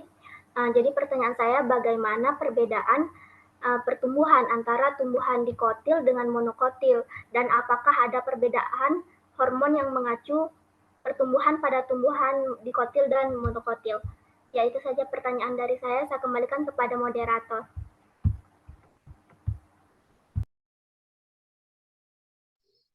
Oke, baik. Saya ucapkan terima kasih kepada Nika Dedela Darmianti. Mungkin pertanyaannya bisa dikirimkan di grup atau di kolom chat. Oke, baik. Saya persilakan lagi untuk satu orang penanya bagi yang mau menanya.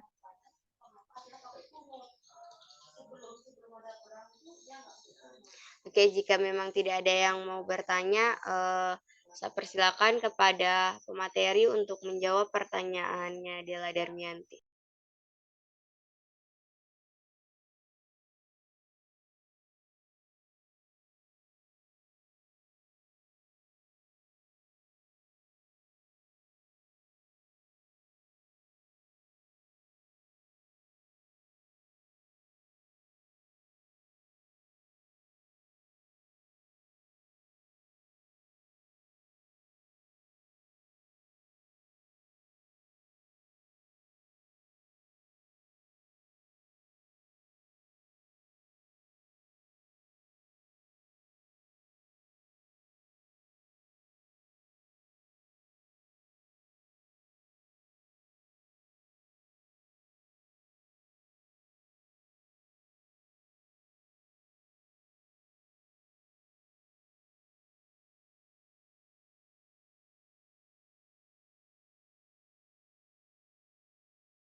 Sonita mungkin menambahkan duluan, baru saya kedua.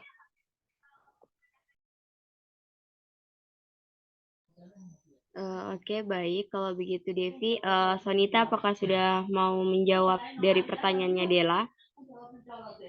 Oh, tunggu moderator. Masih baca read. Oke. Atau Devi saja duluan, karena Devi kan sudah ada jawabannya, toh? Tidak, kasih dia saja duluan moderator. Tunggu. Nah, sudah ada moderator. Oke, baik. Langsung saja saya persilakan kepada Sonita untuk menjawab. Baik, terima kasih kepada moderator. Di sini saya ingin menjawab pertanyaannya Dela, yaitu bagaimana perbedaan pertumbuhan antara tumbuhan dikotil dan monokotil, dan apakah ada perbedaan hormon yang mengacu pertumbuhan dan tumbuhan dikotil dan monokotil. Jadi pertumbuhan pada tumbuhan dikotil dan monokotil memiliki perbedaan yang cukup signifikan dalam hal struktur dan proses pertumbuhan. Adapun perbedaannya yaitu struktur benih. Jadi tumbuhan dikotil memiliki biji yang terdiri dari dua daun embrio yang disebut kotiledon, sedangkan tumbuhan monokotil memiliki biji dengan satu daun embrio. Yang kedua itu akar. Akar pada tumbuhan dikotil umumnya berbentuk tunggang, terdapat akar primer dan akar lateral, sedangkan pada tumbuhan monokotil akar cenderung berbentuk serabut atau serabut akar. Nah, untuk pada batang sendiri biasanya pada tumbuhan dikotil biasanya memiliki pertumbuhan sekunder yang signifikan, sedangkan pada tumbuhan monokotil pertumbuhan sekunder batang terbatas. Pada bagian daunnya sendiri, tumbuhan dikotil vena daun biasanya bercabang, vertikulasi jaringan vaskular, sedangkan pada tumbuhan monokotil vena daun biasanya sejajar. Untuk bagian bunganya, tumbuhan dikotil biasanya memiliki kelipatan 3 atau 4, sedangkan pada tumbuhan monokotil kelipatan bunga biasanya dalam angka 3. Nah, perbedaan dalam tumbuhan dikotil dan monokotil juga dapat mempengaruhi oleh hormon-hormon tumbuhan yang terlibat dalam regulasi pertumbuhan. Meskipun hormon-hormon tertentu dapat ditemukan pada kedua kelompok tumbuhan, ada beberapa perbedaannya yaitu auksin. Yang pertama auksin. Nah, hormon auksin ini berperan dalam pengaturan pertumbuhan sel, pembentukan akar, dan pembuahan. Pada tumbuhan dikotil, auksin dapat merangsang pertumbuhan batang dan pembentukan akar lateral. Sedangkan pada tumbuhan monokotil, auksin umumnya berperan dalam pertumbuhan akar dan pembentukan bunga. Yang kedua, giberlin. Nah, hormon giberlin ini merangsang pertumbuhan batang, pembungaan, dan pembentukan buah. Pada tumbuhan dikotil ini, giberlin ini dapat mempengaruhi pertumbuhan batang dan pembungaan, sedangkan pada tumbuhan monokotil, giberlin ini dapat mempengaruhi pertumbuhan batang dan pembentukan bunga. Untuk yang ketiga itu sitokinin. Nah, hormon sitokinin ini berperan dalam pembelahan sel, pertumbuhan tunas, dan pembentukan akar. Peran sitokinin ini pada tumbuhan dikotil dan monokotil umumnya serupa, namun kadar dan distribusi hormon ini dapat berbeda tergantung pada kebutuhan pertumbuhan spesifik dari masing-masing kelompok tumbuhan.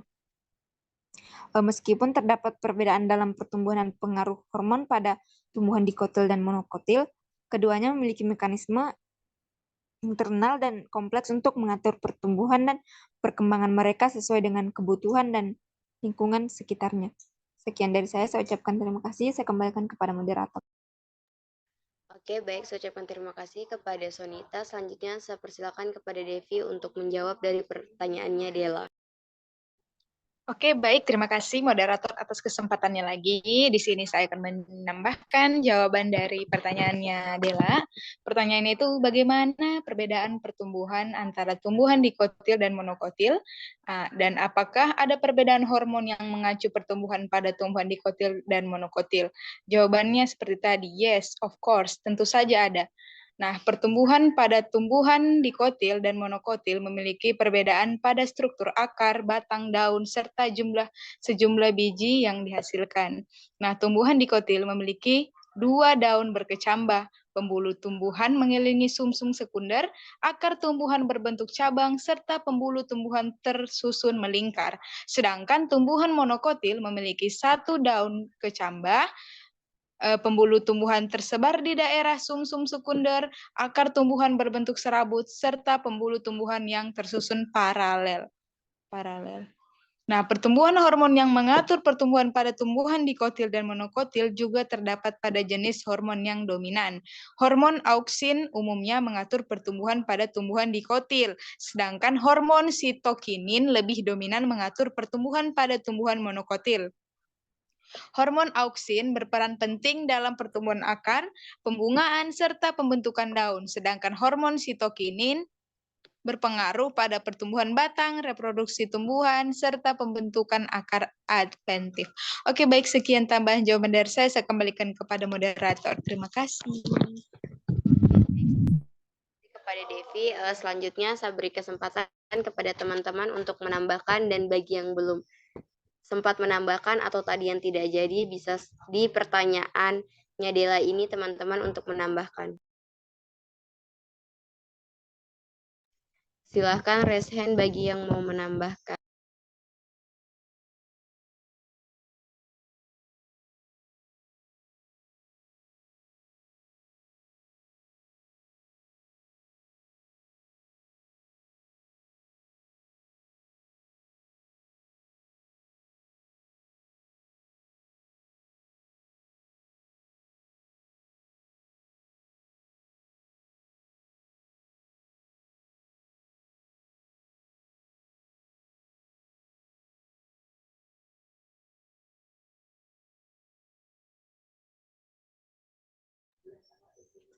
Oke, baik.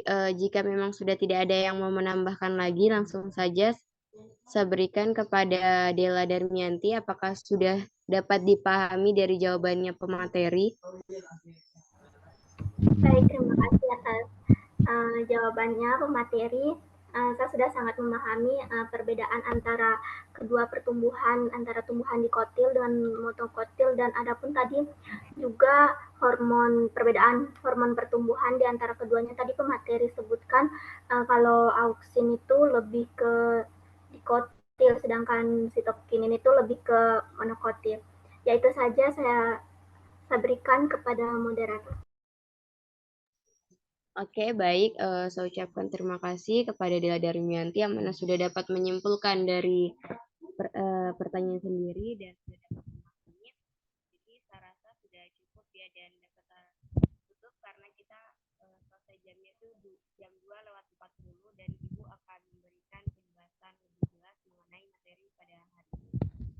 Oke, baik, dari materi yang sudah disampaikan oleh kelompok 7 tadi dapat disimpulkan bahwa perkecambahan itu fase awal pertumbuhan individu baru pada tumbuhan yang ditandai dengan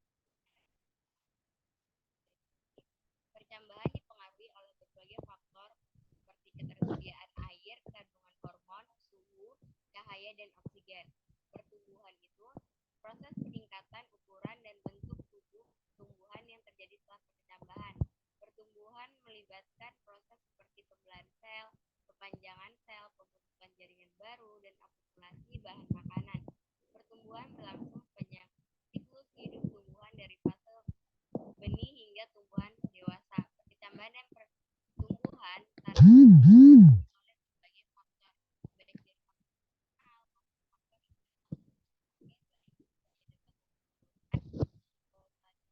Saya memohon maaf yang sebesar-besarnya atas kesalahan yang disengaja maupun tidak disengaja. Sekian dari saya. Wassalamualaikum warahmatullahi wabarakatuh. Dan saya kembalikan kepada Ibu. Waktu dan tempat dipersilakan.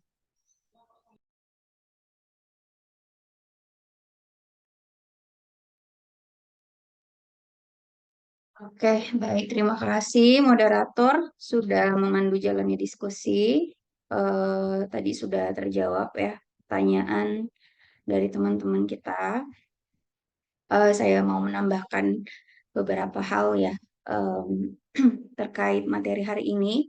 Namun sebelum itu saya mau menginfokan bahwa hari ini semua mahasiswa hadir ya. Tadi ada 2 orang yang tidak hadir, sempat saya lihat, kemudian akhirnya lihat lagi, baru datang. Jadi akhirnya saya update lagi di Siaka. Untuk yang belum dapat nilai, hari ini sudah ada nilainya ya. Jadi semuanya teman-teman di sini sudah punya nilai untuk nilai tugasnya. Ya. Oke, untuk absensi sama nilai berarti sudah aman ya untuk semua pertemuan bersama saya. Di sini saya mau menambahkan beberapa hal terkait materi hari ini yang berhubungan dengan pertumbuhan dan perkembangan gitu ya. Jadi sebenarnya tadi sudah disinggung bahwa yang namanya pertumbuhan itu kan salah satu yang kita bisa lihat adalah bertambahnya ukuran sel ya. Jadi kalau misalnya selnya itu dari kecil bisa menjadi besar, maka bisa dikatakan bahwa sel itu mengalami pertumbuhan. Tapi ada juga misalnya indikator lain ketika sel itu bisa membelah gitu ya, melakukan pembelahan. Nah, pembelahan yang tadi disebutkan itu adalah pembelahan mitosis karena memang khusus untuk sel-sel tubuh gitu ya, yang tumbuh gitu ya. Sementara kalau untuk pembelahan meiosis biasanya untuk sel gamet ya. Jadi sudah benar bahwa pembelahan itu yang terjadi itu lewat pembelahan mitosis ya. Nah, ini tadi yang mungkin sempat disinggung bahwa pembelahan mitosis ini adalah mungkin hanya sebagian kecil dari siklus sel itu sendiri gitu ya. Jadi siklus sel itu ada banyak tahapannya selain dari pembelahan mitosis itu gitu ya. Dimana sebelum sel itu membelah ya, atau misalnya dari satu sel menjadi 2 sel, maka sel tersebut sebelumnya itu harus melakukan persiapan di mana ada eh, 3 fase gitu ya. Ada growth 1, G1, kemudian ada S sintesis, kemudian yang G2 growth 2 baru mengalami mitosis sebenarnya gitu. Jadi pembelahan mitosis itu tidak langsung satu kali sel dari satu sel menjadi 2 sel aja gitu ya. Jadi tapi harus mengalami persiapan dulu di dalam sel tersebut gitu. Jadi ketika sel tumbuhan itu mau membelah ya, maka sel tersebut harus menyiapkan isi di dalam sel tersebut agar bisa sama porsinya dengan satu sel gitu ya. Jadi karena tadi mau membelah dari 1 menjadi 2, maka isinya itu harus digandakan dulu gitu. Harus digandakan dulu, entah itu dari materi genetiknya ya, gen-gennya, DNA-nya, dan juga tentunya bagian-bagian lain yang ada di dalam gitu. Makanya siklus sel itu kalau dilihat di sini porsinya walaupun memang penekanannya selalu ke mitosis, tetapi ternyata durasi satu siklus itu mitosis itu hanya sedikit atau hanya sebentar gitu. Sementara untuk 3 tahapan ini yang lebih besar atau lebih banyak porsinya gitu ya dalam satu siklus gitu. Ya, jadi ketika sel itu sudah punya materi genetik duplikatnya, kemudian isi di dalamnya, dalam hal ini kayak organel-organelnya juga ada 2 misalnya, nah baru sel tersebut bisa melakukan pembelahan gitu ya, yaitu mitosis itu gitu ya. Jadi itu untuk pembelahan sel ya. Jadi pembelahan sel itu tadi indikator untuk siklus indikator bahwa sel itu tumbuh gitu atau tumbuhan itu tumbuh. Nah, kalau yang terkait perkembangan, mungkin lebih ke bagaimana sel itu yang tadinya sudah membelah, kemudian berukuran besar, ya artinya volumenya besar, itu bisa melakukan diferensiasi atau mengalami spesialisasi. Misalnya dari sel yang umumnya sama ukurannya gitu ya, maka nanti sel itu akan mengalami pendewasaan gitu ya. Dari sel yang sama bisa jadi nanti selnya itu berbentuk berbeda gitu ya dengan sel yang sebelumnya. Nah, itu tanda bahwa sel itu sudah mengalami diferensiasi atau pematangan gitu ya. Nah, itu. Kalau terkait tadi perkecambahan itu ada di mana? Sebenarnya perkecambahan itu dia masuk ke pertumbuhan ya, masih masuk ke pertumbuhan. Kalau untuk yang perkembangan atau pematangan itu belum gitu ya. Jadi dia masih masuk ke pertumbuhan. Nah, kalau di buku ini di jilid 3 ya, jadi sudah jilid terakhir ini dia membahas bahwa pertumbuhan dan perkembangan itu bisa dilihat apa namanya juga dari grafik, tapi saya belum cari juga di sini grafiknya ya. Grafik tentang bagaimana pertumbuhan dan perkembangan suatu tumbuhan itu bisa dipetakan. Kalau di sini jadi walaupun biologi kita belajar juga grafik gitu ya. Ada grafik di sini bahwa pertumbuhan dan perkembangan itu dia bisa mungkin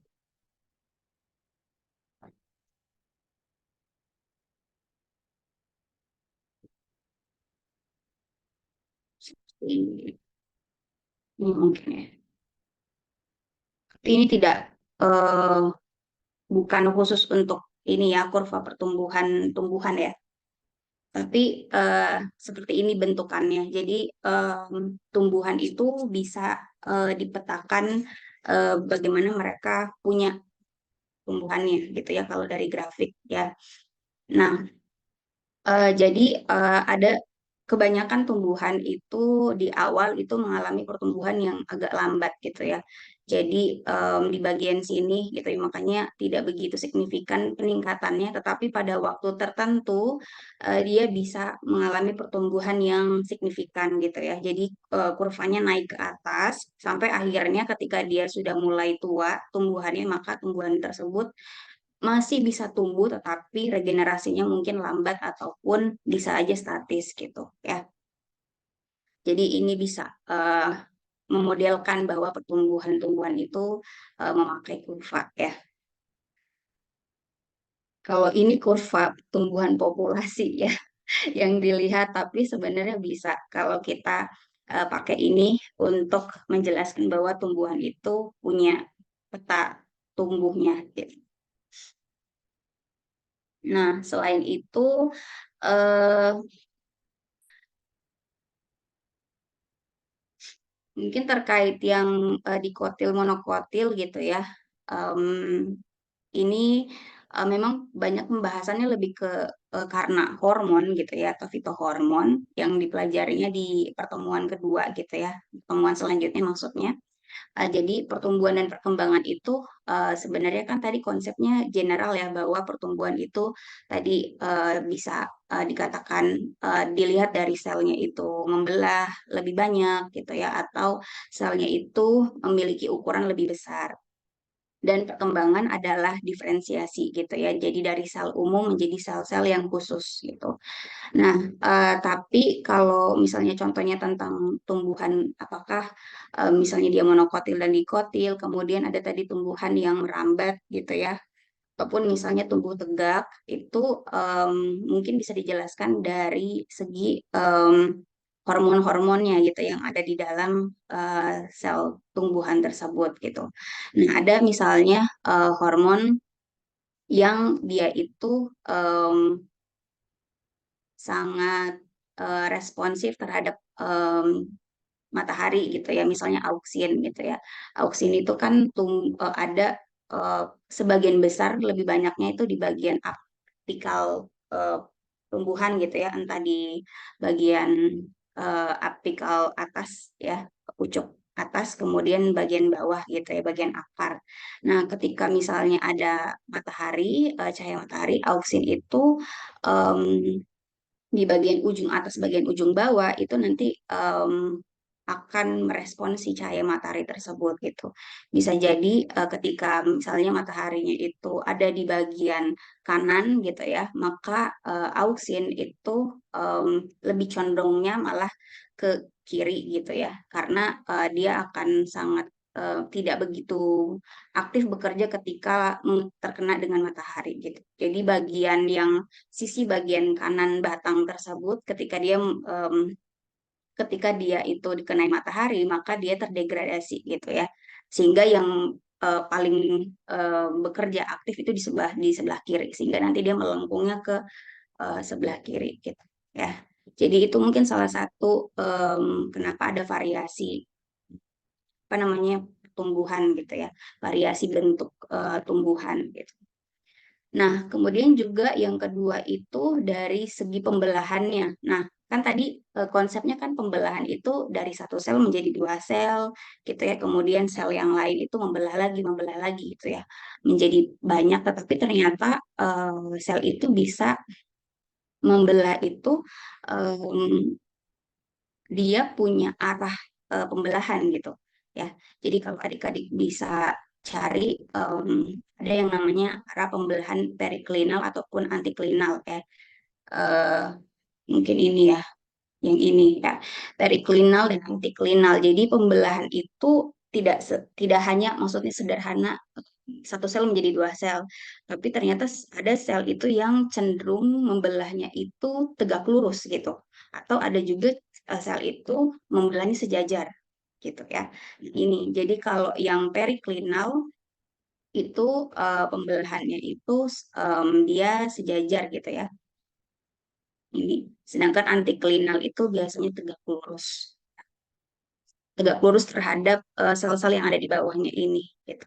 Nah, sehingga ketika ada yang cenderung membelahnya itu sejajar terhadap sel-sel yang sudah ada dan yang mungkin tadi tegak lurus, maka nanti penebalannya bisa saja tidak merata gitu ya.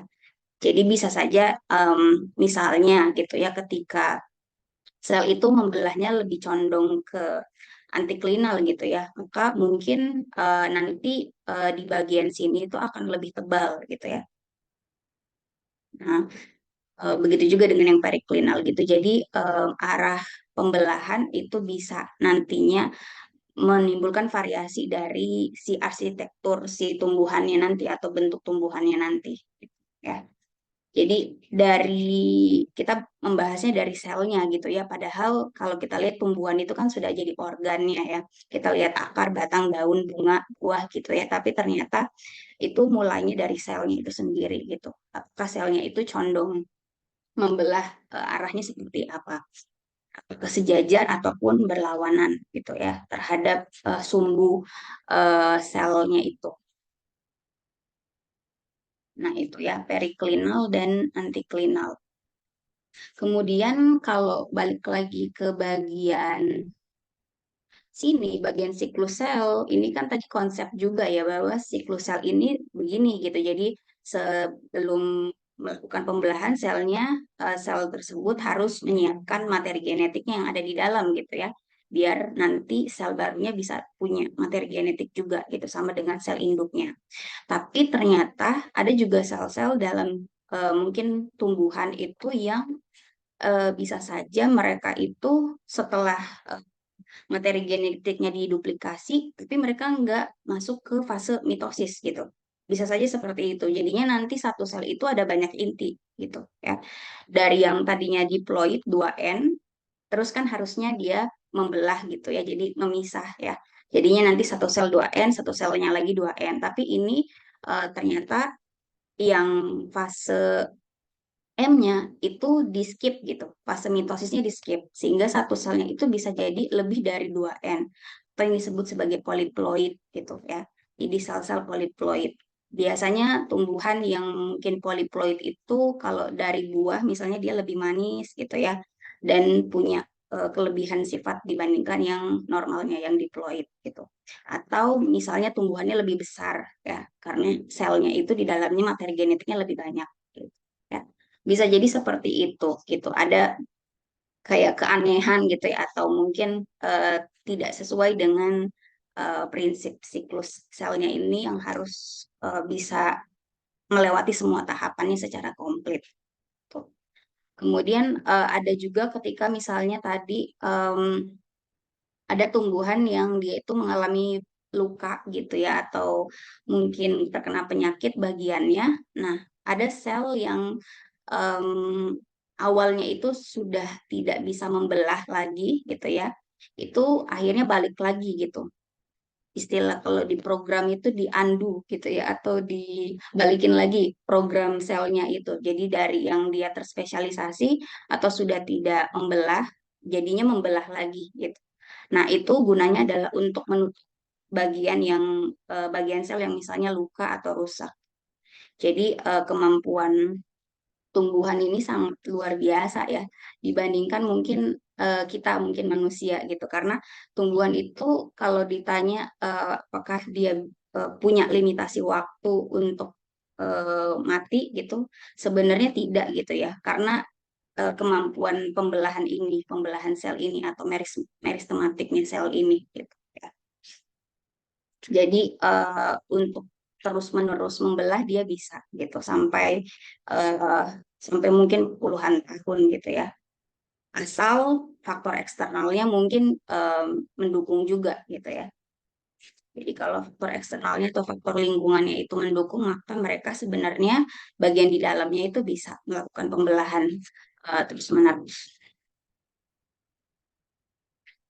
Nah, tapi tadi mungkin tidak ada yang bertanya terkait kan sel itu melakukan pembelahan ya, eh, melakukan pembelahan dan juga melakukan perubahan ukuran gitu ya. Jadi dari ukuran yang kecil jadi besar gitu ya. Nah, kaitannya dengan sifat dinding sel gitu. Kan sel tumbuhan itu beda dengan sel hewan ya. Bahwa kalau sel tumbuhan itu punya dinding sel. Mungkin kebanyakan menganggap bahwa dinding sel ini sangat kaku gitu strukturnya ya, strukturnya kaku atau tidak bisa apa namanya dilewati oleh molekul lain gitu.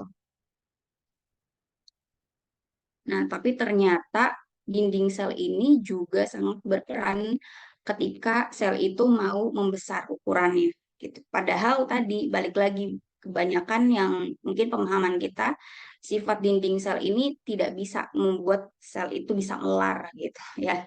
Kalau mungkin sel hewan dan yang tidak punya dinding sel itu kan ya tidak begitu kesulitan untuk selnya itu bisa melar gitu atau bisa membesar.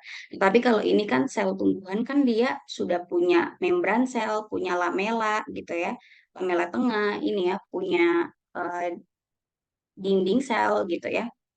Kenapa bisa sel tersebut bisa melar gitu atau meregang gitu ya? Kenapa seperti itu gitu? Nah, ternyata dinding sel ini sebenarnya tidak sekaku itu gitu, atau dia tidak serigid itu. Dia strukturnya kuat, tetapi dia bisa memungkinkan sel itu bisa meregang gitu ya. Jadi ada kemampuan dinding sel itu bisa meregang atau bisa plastis gitu ya. Bisa meregang ketika misalnya air di dalam sel itu jadinya banyak gitu ya. Jadi air dari luar sel ke dalam sel, kemudian nanti akan terjadi yang namanya turgiditas atau turgor gitu ya.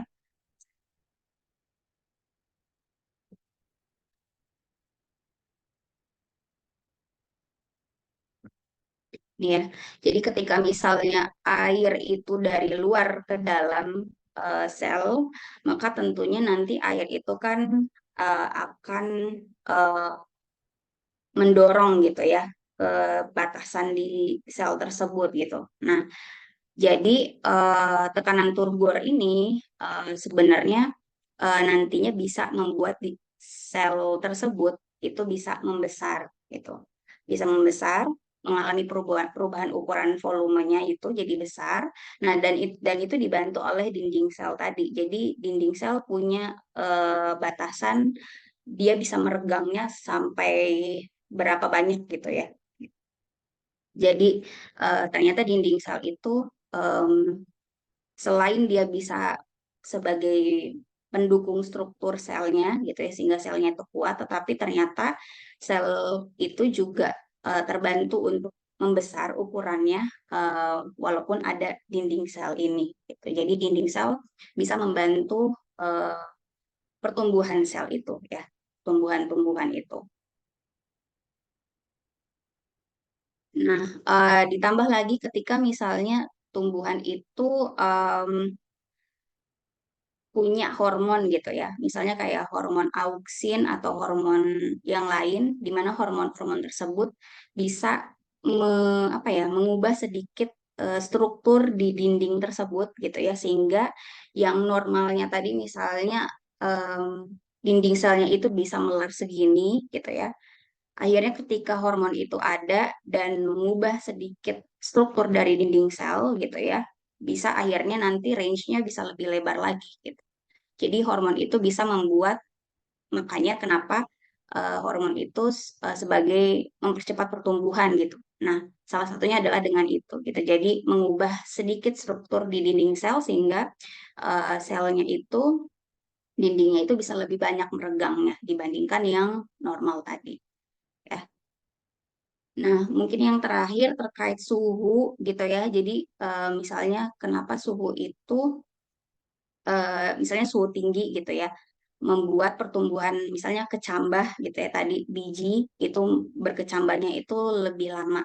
Karena balik lagi ke hormon lagi gitu ya, karena hormon misalnya yang ada di biji itu giberelin gitu ya. Hormon giberelin itu dia akan rusak gitu ya kalau kena suhu panas gitu. Jadi akhirnya kecambahnya itu tidak bisa tumbuh lebih maksimal karena suhu panas tersebut ya. Ya tadi dikarenakan giberelinnya rusak dan giberelin tidak bisa mengaktifkan dinding-dinding sel itu untuk bisa melar gitu ya, tumbuh itu. Jadi itu ya. Jadi sebenarnya untuk menjelaskan pertumbuhan, perkembangan dan perkecambahan itu kita mesti butuh pemahaman tentang hormon gitu ya. Kemudian juga tentang tadi konsep pembelahan sel dan juga tambahan ukuran itu ya. Untuk bisa menjelaskan sebenarnya konsep yang lebih besar lagi tadi ya. Mungkin itu ya tambahan dari saya adik-adik. Semoga bisa dipahami. Saya menjelaskannya sangat di area sel gitu ya. Padahal pertanyaannya itu mungkin ke seputar organ gitu ya, atau sistem organ. Tapi sebenarnya tadi ketika kita mau tahu kenapa organ itu bisa seperti itu, ada variasi, sebenarnya kan penyusunnya adalah sel itu sendiri. Makanya saya menjelaskannya dari selnya. Oke, mungkin itu saja untuk tambahan hari ini, adik-adik. Semoga bisa menambah ya materinya, selain dari yang sudah disampaikan oleh pemateri dan juga dari audiens yang tadi sudah banyak yang menambahkan juga ya. Untuk minggu depan mungkin nanti adik-adik akan lebih fokus ke fitohormonnya itu gitu ya. Karena sepertinya minggu depan memang bahasannya hormon gitu ya.